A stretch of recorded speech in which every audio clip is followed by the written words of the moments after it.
உன்னுடைய கஷ்டங்கள் அனைத்தும் தீர்க்கப்படும்.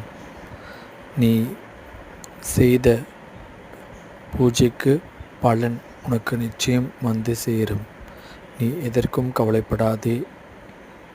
எல்லாம் நான் பார்த்து கொள்கிறேன். உனக்கு துணையாக நான் எப்பொழுதுமே இருக்கிறேன். உனக்கு எந்த துன்பம் வராது. நான் தாங்கி பிடிப்பேன்.